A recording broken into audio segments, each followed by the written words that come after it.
And evening, the government and other members will be dealing with government business. At the moment, there are 11 bills at second reading stage, 2 at committee of the whole, and 27 at third reading stage. The House will be back in at 8 o'clock this evening and probably be working till at least 10:30 tonight.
Let us pray.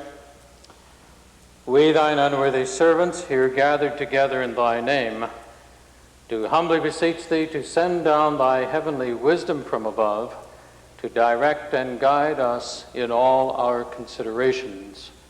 Amen.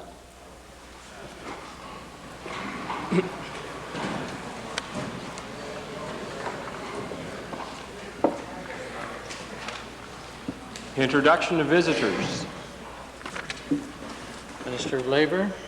Mr. Speaker, it gives me great pleasure today to have the honor to introduce to you and through you to members of the Legislative Assembly a former colleague of ours, Donald Fleming, who is here with his wife Esther Fleming. Mr. Fleming represented the constituency of Calgary West in this Legislative Assembly from 1959 to 1967. He and I have the honor of sharing a colleague, his successor and my predecessor, Peter Lougheed. Mr. Fleming used to sit approximately where the member for Little Bow now sits, and who was just telling me that it was in 1965 that Mr. Fleming was successful in introducing to this legislature a policy whereby the government of Alberta supported independent schools. I would ask all members of the Assembly to give Mr. and Mrs. Fleming the traditional warm welcome.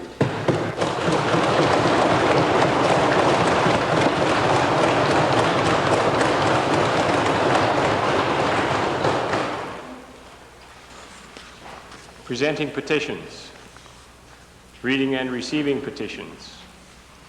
Presenting reports by standing and special committees. Notices of motions. Introduction of bills. Tabling returns and reports. Minister of Culture, Multiculturalism, followed by Calgary McKnight. Thank you, Mr. Speaker. I have the annual report for the Department of Culture and Multiculturalism, 1989-1990. Calgary McKnight. Thank you, Mr. Speaker. Mr. Speaker, I would like to table copies of letters sent to all members of the Liberal caucus.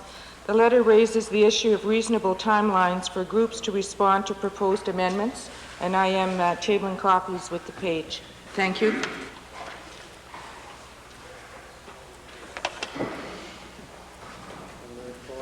Whiteman. Mr. Speaker, I'm tabling 4 copies of a letter signed by the Minister of Municipal Affairs addressed to Mr. Peter Riss, requesting information from him and suggesting he's going to take appropriate action.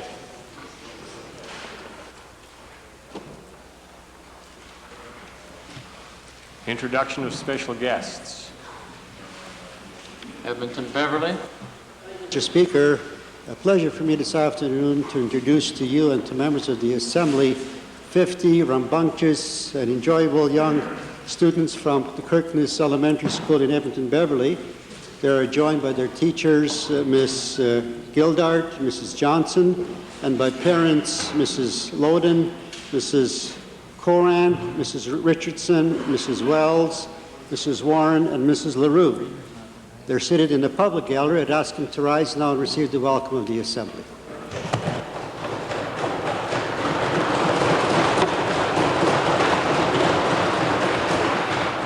Edmonton Strathcona. Mr. Speaker, it gives me great pleasure to introduce to you and through you to the members of the Assembly a group of foreign students that are attending the Faculty of Extension at the University of Alberta to study English in order to pursue careers as doctors, lawyers, and scientists. They come from Iran, China, Korea, Japan, Lebanon, Czechoslovakia, and Poland. There are 27 of these students. They are accompanied by their instructors, Mrs. Natalie McAdam, Ms. Joanne Cavey, and Mr. Larry Hendrick. I'd ask them to rise and receive the warm welcome of the Assembly.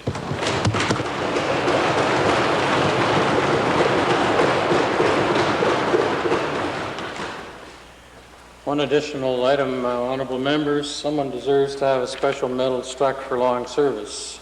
Today marks the 28th anniversary of the member for Little Bow, who was first elected to the Alberta legislature in 1963.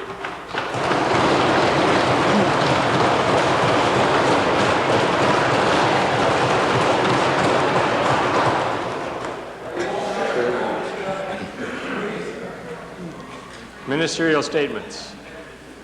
Oral question period. The Leader of the Opposition. It's Mr. Speaker, to the Attorney General.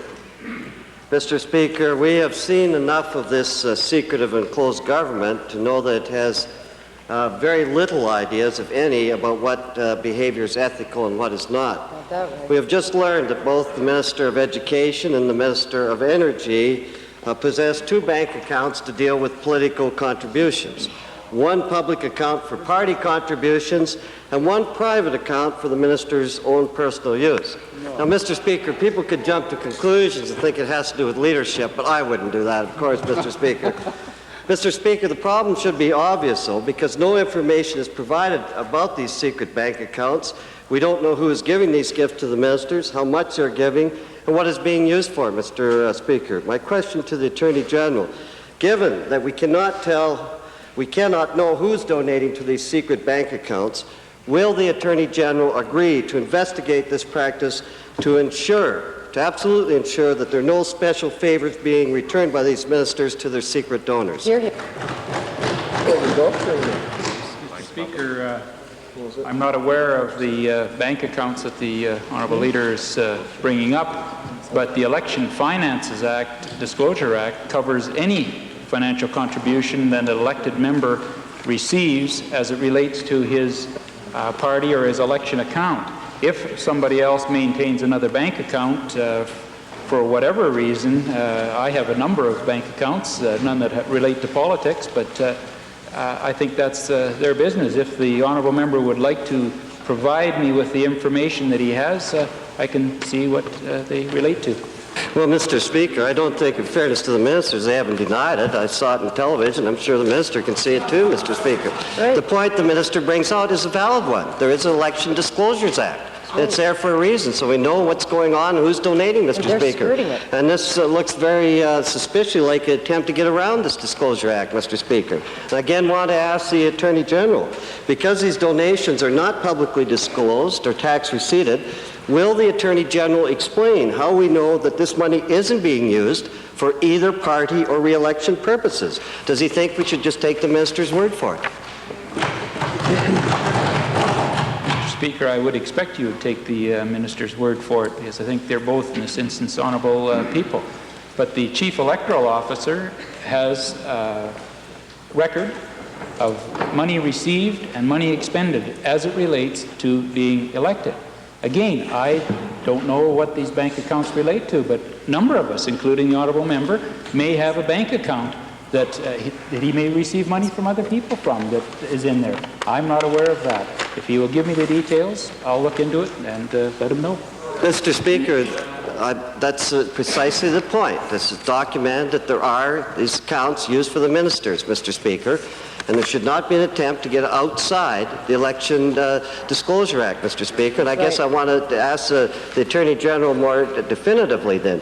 Will he investigate this practice and see if, in fact, that it is not being used in the proper way and make sure that this type of procedure does not happen in the future, Mr. Speaker? Hear, hear.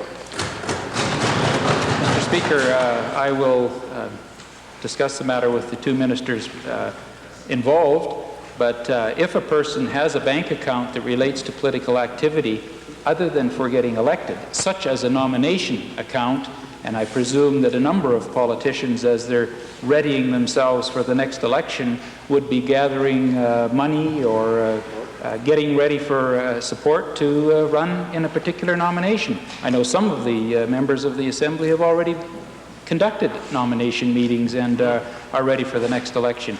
Those particular accounts do not come under the Electoral Finance Disclosure Act, but I will, in this instance, look into the two counts and assure the honourable member that everything's above board. Second main question, Leader of the Opposition. Thank you, Mr. Speaker. To the Deputy Premier. Mr. Speaker, last week Albertans witnessed the outrageous and arrogant spectacle of the Premier spending their money to go on an overseas trip, but outright refusing to provide them with exact details about this taxpayer-funded junket. We now know that he is going to the horse races and is going to have tea with the Queen, Mr. Speaker. Yeah, that's important. I'm not sure that that's what the taxpayers expect from their tax dollar, Mr. Speaker, but more importantly, the Premier refused to provide a detailed itinerary. He refused to provide detailed information. He refused to tell how much his trip will cost, and refused to agree to a written report of his trip when he returns. Some of the people he's meeting with, the provincial treasurer just met with, Mr. Speaker, in New York. That's right. So we wonder about the purpose, Mr. Speaker. But this is not the only example of cabinet ministers jaunting all over the world. The Deputy Premier and his entourage have just come back from a trip to Japan. The Minister of Energy has been on a trip. So I'd like to ask the Deputy Premier this, to see if he's a little more open about his taxpayer-funded trip as the Premier was. To the Deputy Premier, will the Deputy Premier tell us how much his trip cost the taxpayers of this province? I don't have the complete figures yet, but I should tell the Honourable Leader of the Opposition and members of the Assembly that I will be happy to supply all members of the Alberta Days in Tokyo document, which was part of a major trade mission sponsored by the Government of Alberta between the 3rd of June and the 14th of June of this year. Alberta Days in Tokyo attracted several thousand people to the exhibits, which were sponsored by 9 departments of government, and which was attended by myself as the Deputy Premier, and it was held in conjunction with the Alberta offices in Japan, and hosted in large part by the Agent General for Japan and Korea. I would also point out that included in this is a 2-page list of participating Alberta firms and businesses doing business in Japan and Korea, as well as the cities of Edmonton, the city of Calgary. I could go on at some length, but it is 2 pages in length of listing all the participants. The entourage to which the Honourable Leader refers consisted of myself and 1 executive assistant. There were, of course, other departmental personnel who were there for the full 2-week durations, 2 additional people from the Department of Federal and Intergovernmental Affairs. But this very major effort on the part of the government to promote Alberta in this extremely important market of Japan will be of great interest, I'm sure, to all members of the Assembly and to all Albertans. I should also indicate that prior to the trip, I invited the major news agencies in Alberta to accompany me on the trip, but none of them were able to do so. Thank you, Mr. Speaker, and the Deputy Premier is certainly much more forthcoming than the Premier, Mr. Speaker. Right. But I want to raise the question about policy here, Mr. Speaker, because nobody suggests that there isn't a need for the Deputy Premier or other people, the Minister of Energy, to travel, to promote Alberta from time to time. The problem is that there are no guidelines. It looks like you get up in the morning, gee, I've got to go on a trip, Mr. Speaker, and away they go, Mr. Speaker. So I want to ask the Deputy Premier this, and the House Leader, who and what determines when a Cabinet Minister travels outside the country, Mr. Speaker? In other words, are there guidelines? There are different types of missions, obviously. The one which I have just referred to was a major promotional trip which involved not just the government of Alberta, but, as I indicated, major participants from the agricultural sector, energy sector, forestry sector, tourism sector, and I could go on and on, but the honourable members will see when they read the long list of participants just how many people were involved in this particular process. This was a trade mission and a promotional mission which was organized well in advance by the Department of Federal and Intergovernmental Affairs in cooperation with 8 other government departments.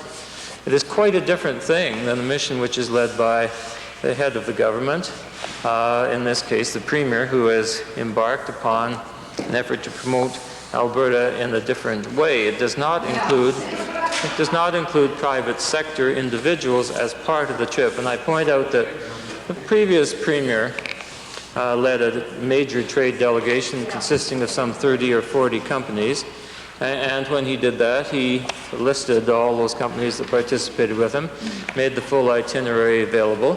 But on several other occasions in which he went abroad, both into Europe and into the United States, no such itineraries were made available under those circumstances, and that is quite normal. But I do point out that, of course, the Premier is meeting, and it has been indicated publicly in a news release which was made available to all members of the public in Alberta, what he would be doing. I won't read it in here, but obviously he was interested in promoting Alberta's energy, high technology, forestry, tourism, manufacturing, and agricultural processing industries. In the course of his visit, he will be meeting with senior government officials, including ministers of the United Kingdom government, representatives of Canadian businesses within the United Kingdom, France, and the United States of America. Our Department of Federal and Intergovernmental Affairs is largely responsible for coordinating the visits of both the Premier and other ministers of the Crown when they go abroad, particularly where there are offices of the Agents General. Whether or not those arrangements fall largely to the Canadian embassies, and working in conjunction with the Department of the Secretary of State for Foreign Affairs, External Affairs of Canada, those arrangements are made. And in the case of the Premier's current visit, he will be meeting with the International Energy Agency and the OECD in Paris, as well as speaking to the Canadian Chamber of Commerce in Paris. I think those... Thank you, honourable member. Thank you. Final.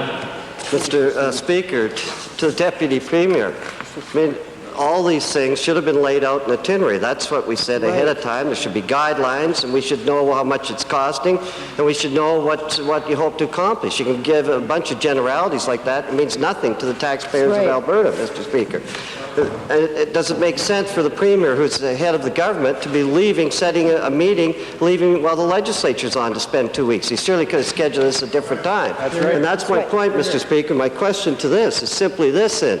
Will the Deputy Premier press his government to implement and publish guidelines that require disclosure of a detailed travel itinerary?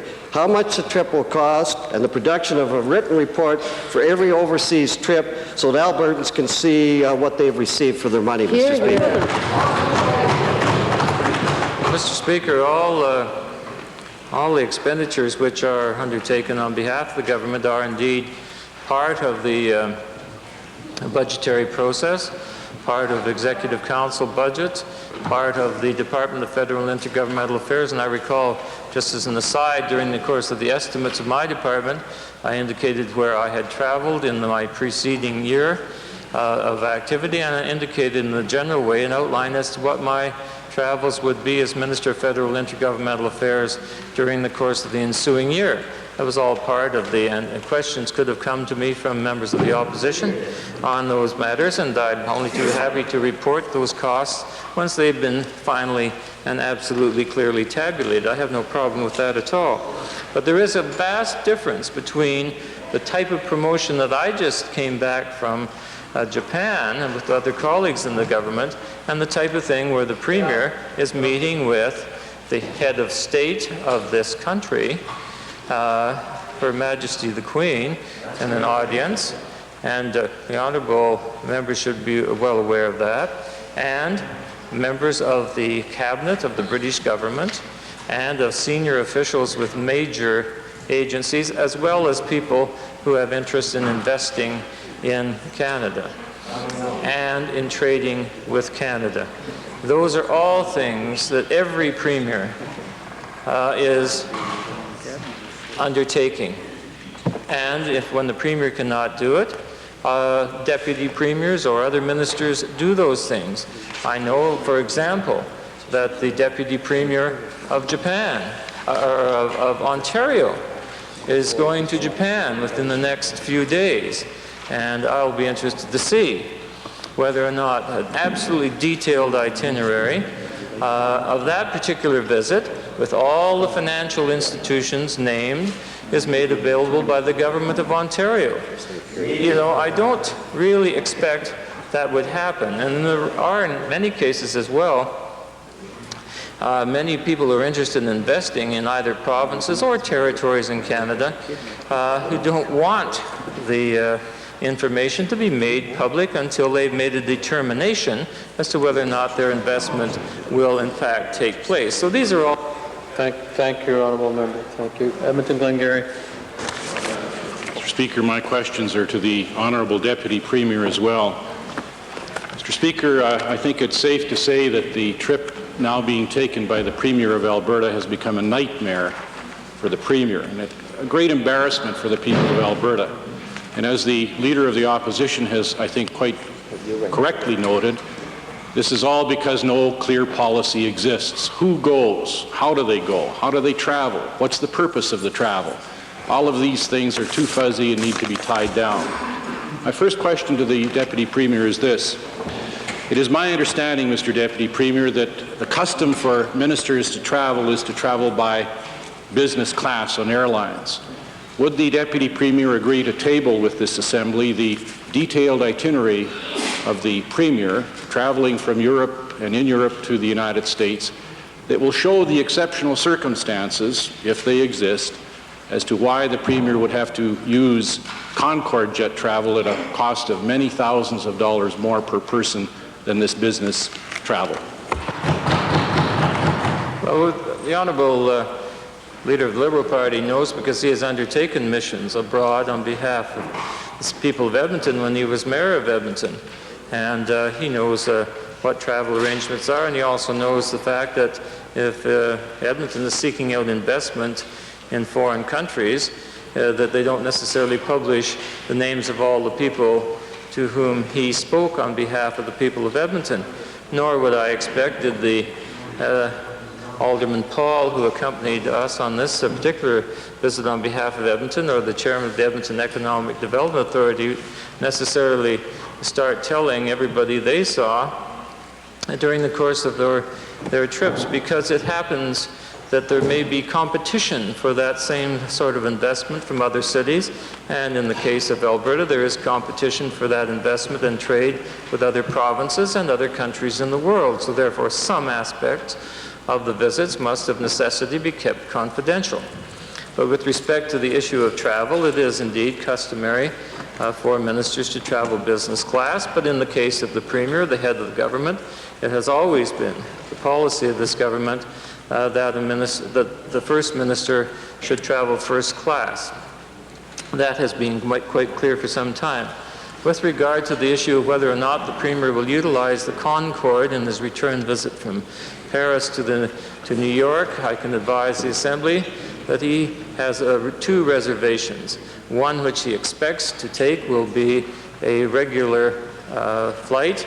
The only reason which he would use the Concorde reservation would be in the event of some sort of tie-up or delay in his departure from Paris, and that otherwise he would no doubt use the normal first class. And I repeat, the head of government should be traveling first class. I think Albertans can expect that of their premier.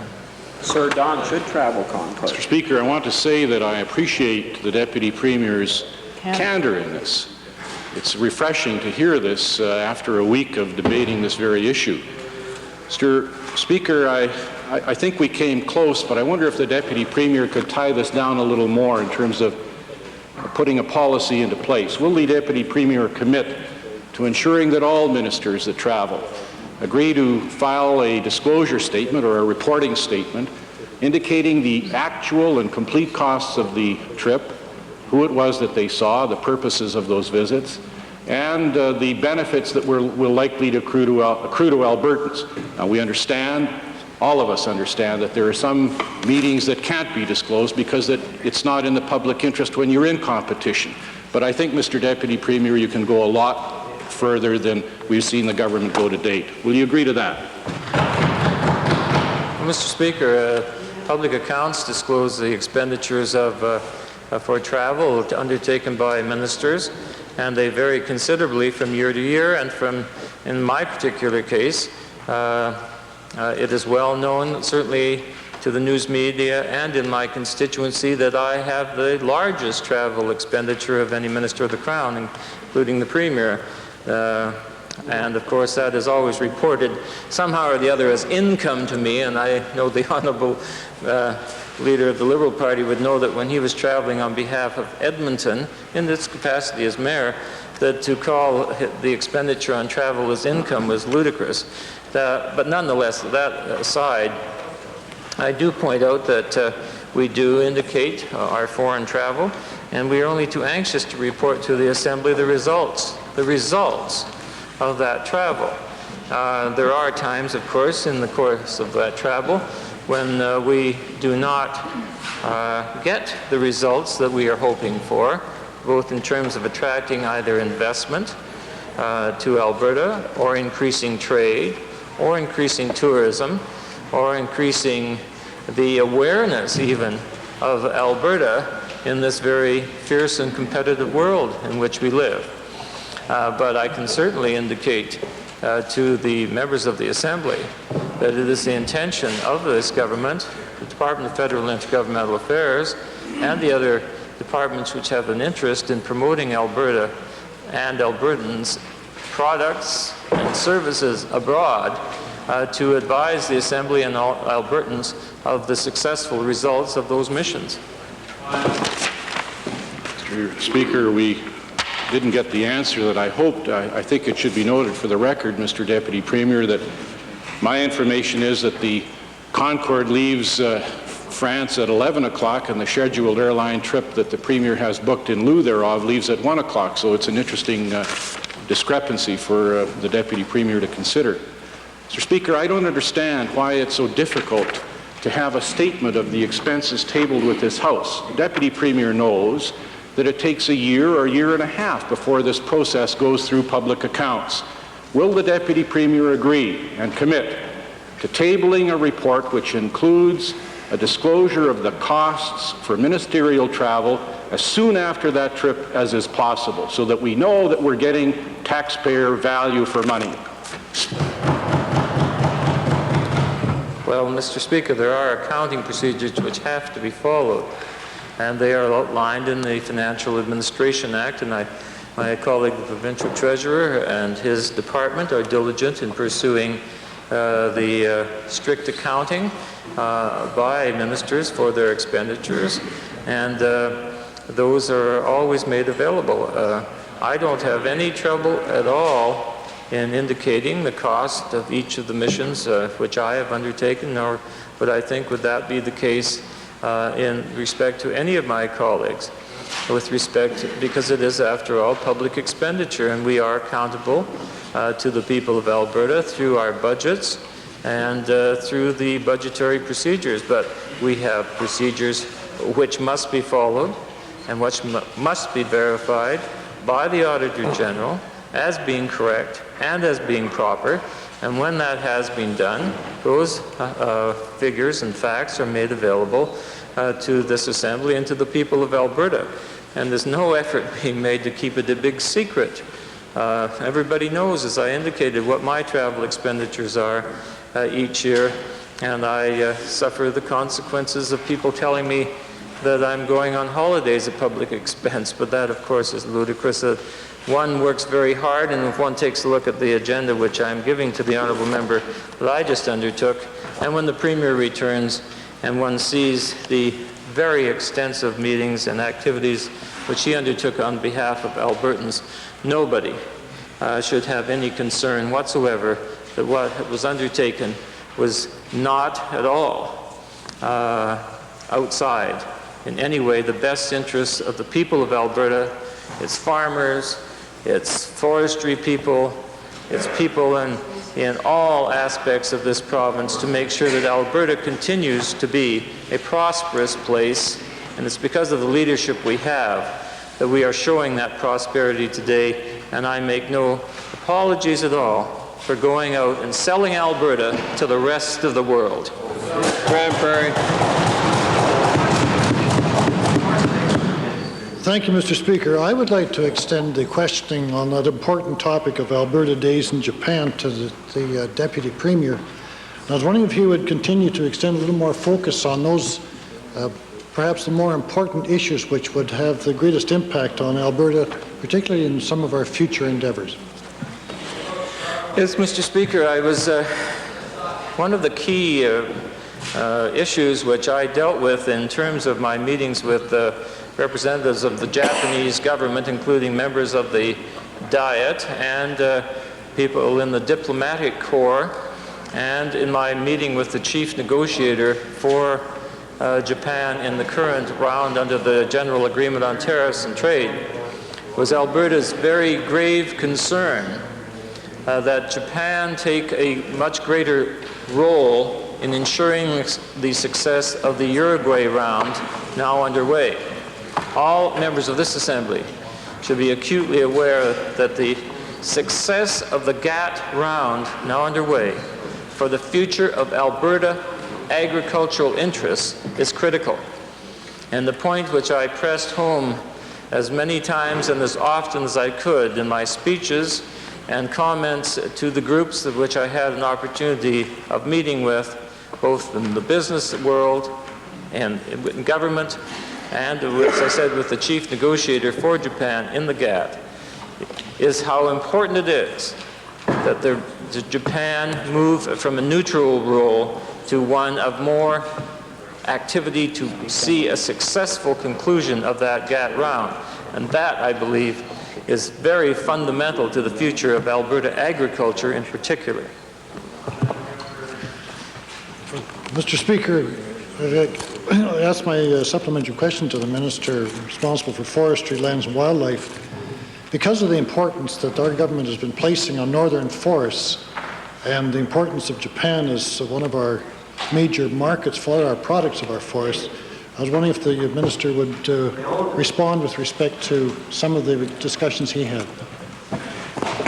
Mr. Speaker, Japan is emerging as one of the major markets in the world today for Alberta lumber products and also oriented strand boards and other building materials, as well as the pulp and paper aspect. Mr. Speaker, I think the further investment in Alberta by those Japanese firms in paper making, as one example, is one crucial area, and I was happy that the chairman of the Edmonton Economic Development Authority was able to attend one of those meetings with me with Kansaki Paper, in which we can develop further the opportunities for investment here in Alberta and value add and add jobs here in this province, and Edmonton being the major beneficiary of that. As well, Mr. Speaker, I might say that I was privileged to represent the Minister of Tourism at two tourism receptions and helping our Alberta tour operators as well in developing further our dynamic tourism industry. Calgary Forest Lawn. Japan to Alberta, if I may, Mr. Speaker. Good idea. The Minister of Environment has just given the green light to a massive development on an ecologically sensitive floodplain in the Elbow River just west of the city of Calgary. This proposed development includes 750 homes, 2 golf courses, an equestrian center, the possibility of a hotel, convention center. It's been vigorously opposed, Mr. Speaker, by local residents. It's been opposed by the city of Calgary and by health authorities who are concerned about impacts on Calgary's drinking water. My question, Mr. Speaker, is to the Minister of Municipal Affairs. Since the Minister of the Environment has sold Calgarians down the river, what action does he plan to take to ensure that Calgarians' interests are protected with respect to this development? Mr. Speaker, this development comes under the category of a recreational area that has been dealt with by the Calgary Regional Planning Commission in terms of its development and how it can occur. One of the concerns that the City of Calgary has is the impact that that development may have on the Unicity concept. And I would have to indicate that I indicate the very, very same concern, because that concept is the development pattern by which the city will expand and meet the needs of the urban center. Mr. Speaker, we are working with the city as much as we can with regards to this. The Planning Commission went through a process of dealing with it and setting up guidelines. The other item that we are doing in terms of that area is doing a major study of the Springbank area to look at the possibility of trying to enhance that area so that it can coexist with the Unicity concept of Calgary. Mr. Speaker, it's a little like locking the barn door after the horse is bolted. My supplementary is to the Minister responsible for Fish and Wildlife. Given that this Elbow Valley development is located in an important area for fish and wildlife, and that given that there's a general policy to restrict intensive developments in river floodplain areas, why has this minister taken no action to safeguard the wildlife that will be displaced by this Elbow River Valley development? Mr. Speaker, as always in those developments, we have an integrated resource plan and this one particularly is in the process, and that local development authorities have also participated. And Mr. Speaker, I want to assure the House that my department and my biologists are fully aware and fully apprised and have an opportunity for input into any developments there are. Calgary Northwest. Thank you, Mr. Speaker. Mr. Speaker, reportedly there are 2 cabinet ministers in Calgary who are independently raising funds through a variety of campaigns. And I find it interesting that these campaigns are allegedly to support their $18,000 a year after-tax housing allowance. Now, given the Premier's last hurrah junket, it seems more likely that these funds that are being raised are rather for a leadership campaign. My initial question is to the Minister for Family and Social Services. The Support for Independence program offers a living allowance for a single employable of $2,580, and I'm wondering if his department is considering increasing that allowance to the $18,000 figure that his cabinet colleagues find so difficult to live on. Mr. Speaker, I can only advise the member of the jurisdictions that fall within my department, and I can tell the member that we constantly review the supports program that we have in this province, and can tell him that there was just recently a 5% increase to our shelter caps.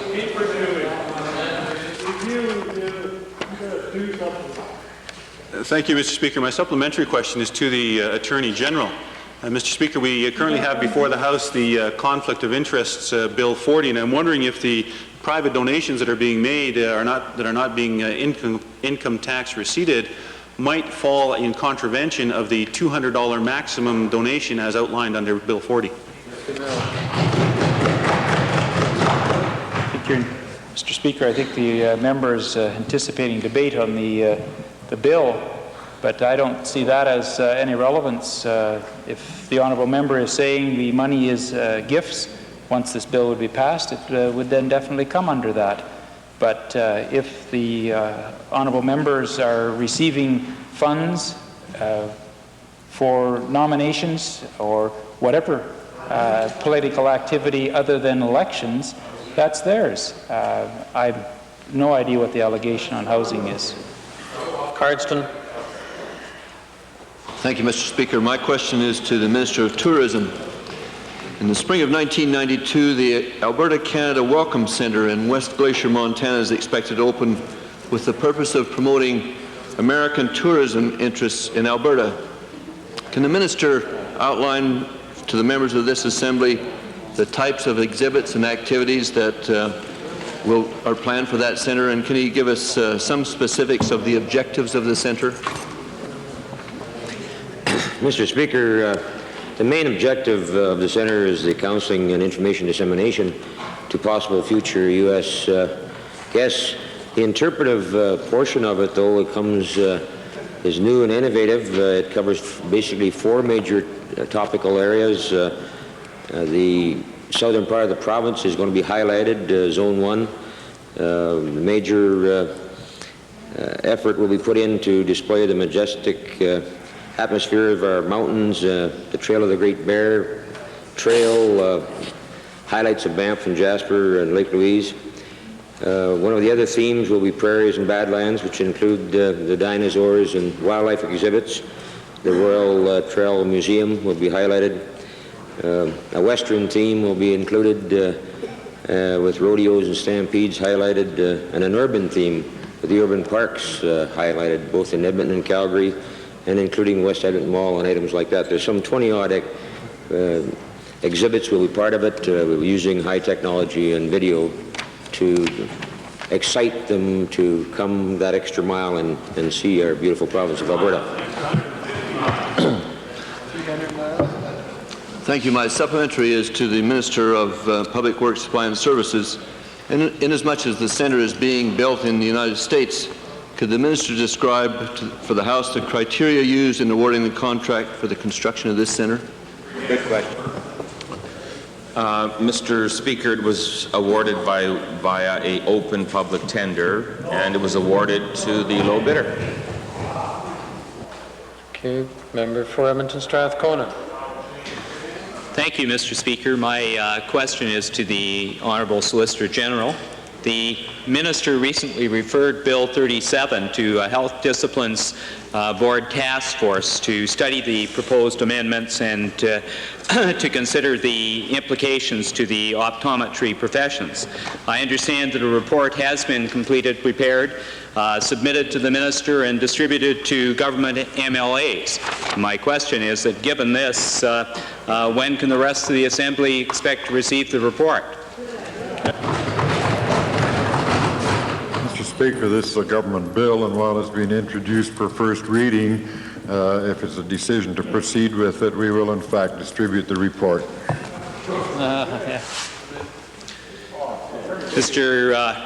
Mr. Speaker, it seems to me the Minister's failure to give a clear commitment to this Assembly to immediately file the report in the Assembly leaves the impression that some or all of the proposed amendments can't be justified by the task force's conclusions and recommendations. And I'm wondering whether the Minister will confirm that when the Premier told representatives of the optometrists at the Conservative fundraising 2 weeks ago that the government would not proceed with Bill 37, he was simply responding to a lobbying campaign and not to the conclusions of the report.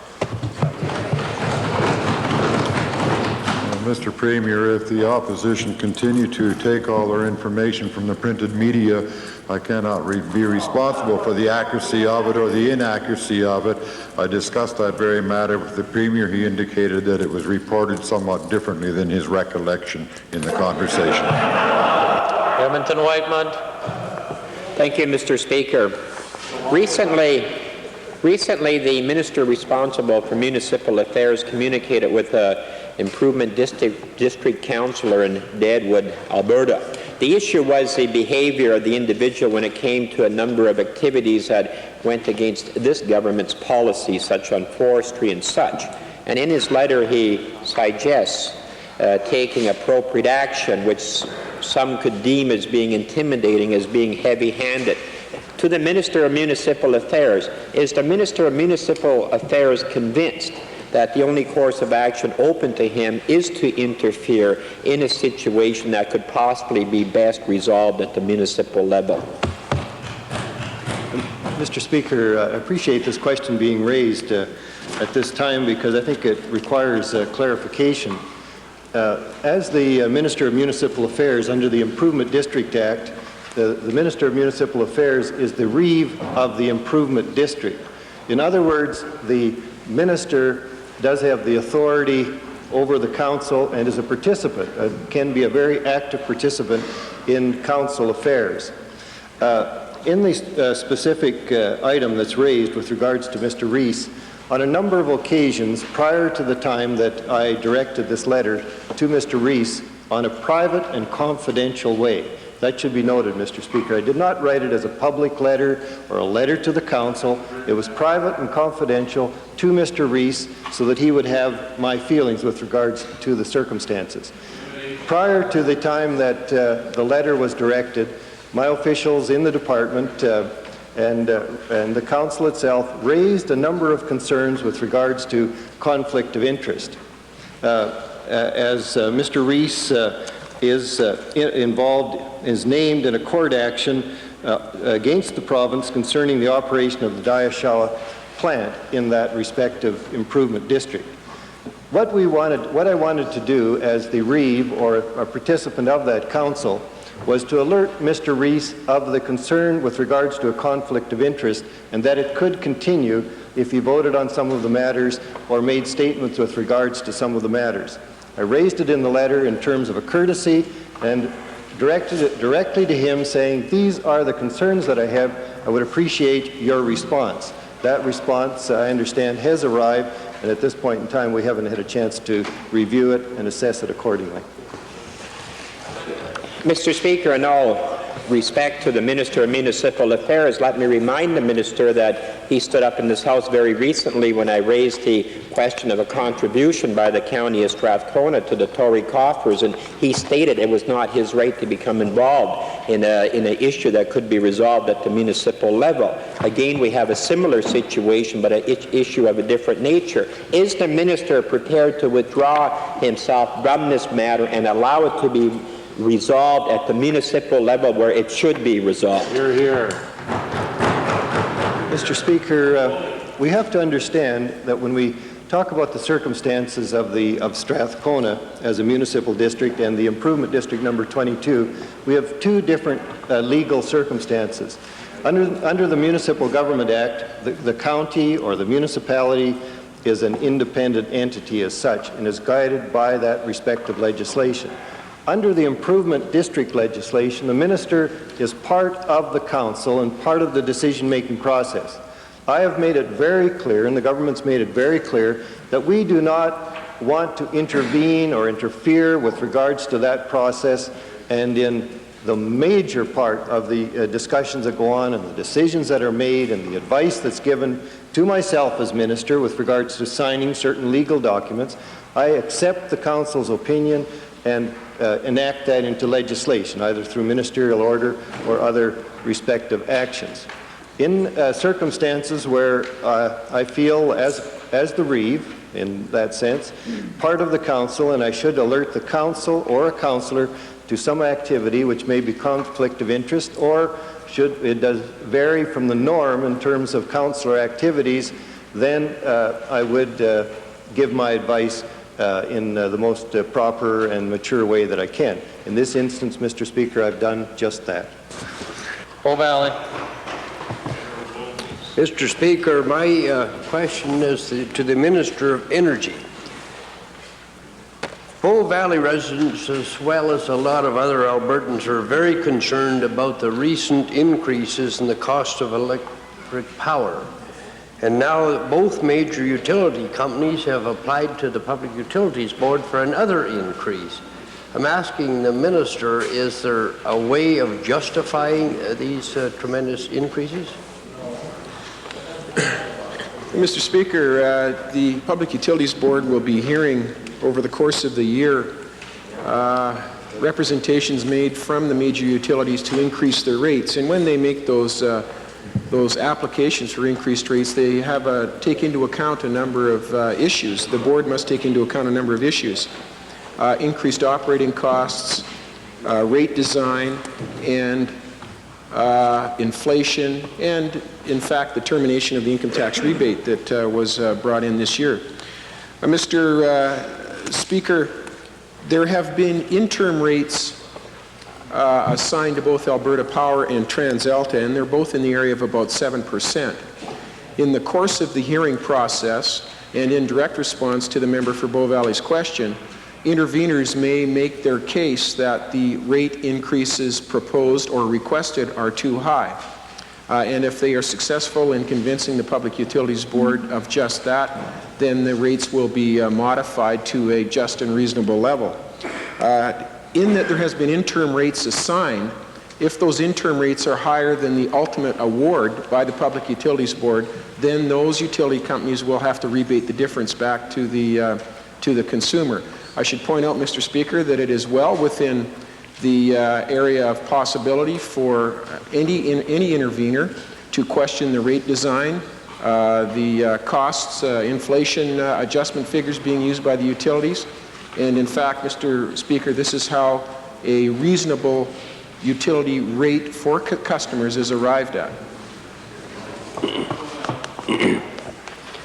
Mr. Speaker, farmers in Bow Valley constituency use a lot of electricity for sprinkle irrigation. They've not only had the rate increases, but they have lost the advantage of off-season use, and they've also lost the rebate of the income tax, which has put a tremendous increase in the costs of their power. As far as the income tax benefit is concerned, is there anything that can be done about that? Well, Mr. Speaker, the answer to the question comes in two parts. The first answer is that the Public Utilities Board over the last couple of years has been moving more towards a user pay level of assessment for consumers of power. And so for irrigation farmers, like all other classes of customers, they are moving to try and structure the market so that this in fact does occur, that the consumers are paying a more appropriate share of their actual costs without a subsidy being in place by other consumers of power. The second part of the question, Mr. Speaker, deals with the income tax rebate. We terminated our subsidy of the income tax rebate as a government as part of our budget process, and at the same time I wrote a letter to the Honourable Don Mazankowski, Deputy Prime Minister, indicating that there is a discrepancy in the way in which the tax regime operates when it takes into account Crown-owned utilities and investor-owned utilities. In fact, Mr. Speaker, in this country, the tax regime is skewed in favor of Crown-owned utilities. That is, they are not taxed at the same rate as investor-owned utilities, and in fact, that's not fair. The tax regime in this country should not be designed to favor or to target one province or two provinces in this case that have investor-owned utilities. So we have made this case and encouraged the federal government to treat all utilities the same, whether they're investor-owned or whether they're owned by the Crown, so that the ultimate end user, that is the customer, is not being treated in a deferential manner, Mr. Speaker. Orders of the day. Government bills and orders for second reading.